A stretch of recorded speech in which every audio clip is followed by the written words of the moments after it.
You are sitting in a coffee shop. Your drink is in front of you. Your phone is in your hand. Nothing unusual is happening. And then something shifts. You look up, and across the room, someone is staring directly at you. You caught them. But here is the strange part, you looked up before you knew why. Your body moved first. Your brain gave you the reason after? That is not a coincidence. That is not intuition in some vague, mystical sense. That is a finely engineered survival system that has been running inside your skull for over 200,000 years, and it still works whether you are in a coffee shop or a cave. So why does your brain know someone is watching before your eyes do? The answer starts with fear. Not the kind you feel at a horror movie. The older kind. The kind your ancestors felt when something in the trees was deciding whether they were prey. For most of human history, being watched meant one thing: you were about to be eaten. Predators watch before they strike. Rivals watch before they attack. A gaze from the right angle, at the right moment, meant the difference between survival and death. Your ancestors who noticed the gaze, who felt it without consciously registering it, lived. The ones who did not feel it became someone else's meal. You are descended entirely from the ones who noticed. This is not speculation. In 1994, neuroscientist Oren Oman at the Karolinska Institute demonstrated that the human brain processes threatening social cues, including direct eye contact, faster than it processes neutral ones. Not slightly faster. Dramatically faster.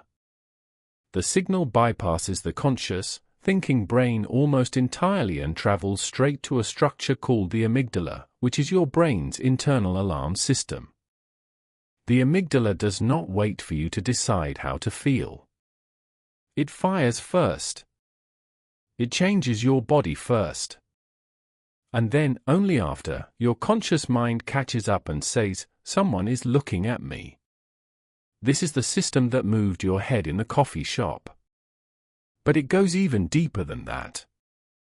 You do not just detect a gaze, you detect the direction of a gaze.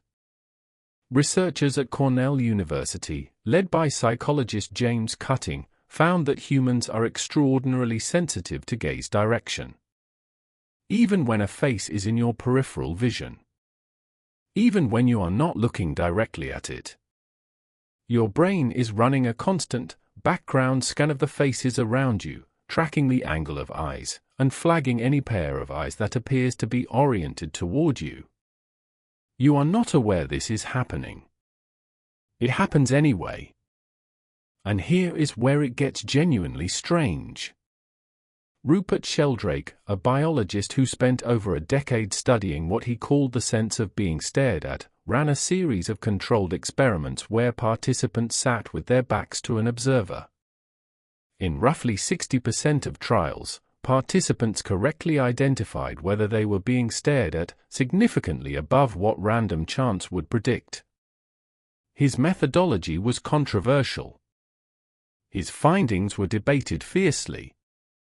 But they pointed to something that is hard to dismiss: the body registers social attention in ways that are not fully explained by the conscious senses.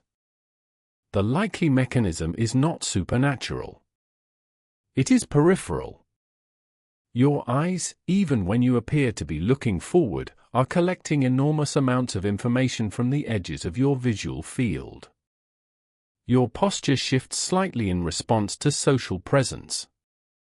The tiny muscles around your eyes change their tension when you are being watched. Your brain is integrating all of this below the surface of your awareness and arriving at a conclusion before you consciously ask the question. You feel watched because, on some level, you already know you are. This system is not always accurate.